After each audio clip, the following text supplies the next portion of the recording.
All right, we are back with Dr. Tina Pham, and we're going to try our luck at a little heart health trivia. Okay, so Dr. Pham, you gave our producer 5 questions, and she never shared the answers with us. Okay, so here we go. Here's question number one. Go for it. How many minutes of aerobic physical activity does the American Heart Association recommend for children ages 6 to 17? A, at least 15 minutes per day, B, 30 minutes per day, C, 45 minutes per day, or D, 60 minutes per day? I thought B. Okay, you thought B. I thought D, Okay. 60 minutes per day. Doctor. And survey says? All right, so the right answer is D, 60 minutes per day. But you're not completely wrong. For adults, the recommendation is 30 minutes a day. All right. And so, yeah, so the key is just to get moving, be active, break these minutes into, shorter intervals to make it more sustainable Yeah. You want throughout. these kids to get that full hour. Oh, yes. So that's why recess is so important. Wait, Kendall, can you put up a scoreboard for me and Owen? So competitive. Thank you. Okay, go ahead. And I think actually going through these, we have the same answers the rest of the way, so I may have just lost. Okay, next question. How much sodium is in a teaspoon of table salt? Okay. All right. A, 200 milligrams, B, 500, C, 1,500, or D, 2,300. Okay, what was your answer I first? said C. I said it has to be high too. Yeah. So I'll go with D. You're going to change it up, okay? All right, well, the answer is also D, 2,300 milligrams. Yeah, that is surprisingly high, a small teaspoon. So the average adult or young adult needs about 2,000 milligrams of salt a day. So we say no more than a teaspoon of salt a day. Okay. One teaspoon. That's just One blew me teaspoon, away. One packet of salt. Yeah. That's all it takes. There are some patients who might need a high salt diet, but unless your provider tells you so, then limiting sodium intake is the universal recommendation. Okay. Question number 3. True or false?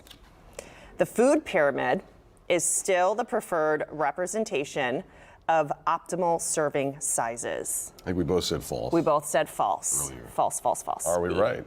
Survey says? That is correct. It is false. So this was replaced in 2011 by the My Food Plate. So it is just an easier way of representing the different food the products that you should consume. So you split your plate into quarters. So half of that plate should be fruits and vegetables, a little bit more vegetables than fruit, then grains. So that's going to be quinoa, brown rice, oats, and then protein. And then also dairy, such as low-fat milk for if you're over 2 years old, or yogurt. Okay, all right. Now here's the next question. Okay. True or false?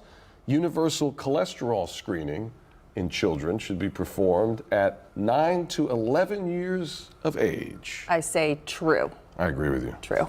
Yes, that is absolutely true. Wow. Yes. Sounds young on the surface, but no. Yes, it is young, and if you have a strong family history of lipid disorders or early heart disease, children as young as 2 years old can be screened. And so 1 in 5 children actually have high cholesterol. That's 20%. So, and in about 30% of these patients, they may not be overweight. And so it shows how important it is to screen universally. Yes. And so this can be screened through the general pediatrician, but if the tests are abnormal, then these patients can be referred to cardiology. Okay. Yeah. Okay. Last question. Which condition can cause chest pain? Okay. A, heart attack. B, stress and anxiety. C, gastric reflux. Or D, pneumonia. We were saying all of the above. All of the above, I think. Yes, I'm going to say all of the above. Yes. Okay. Yes? That is correct. Okay. Yes.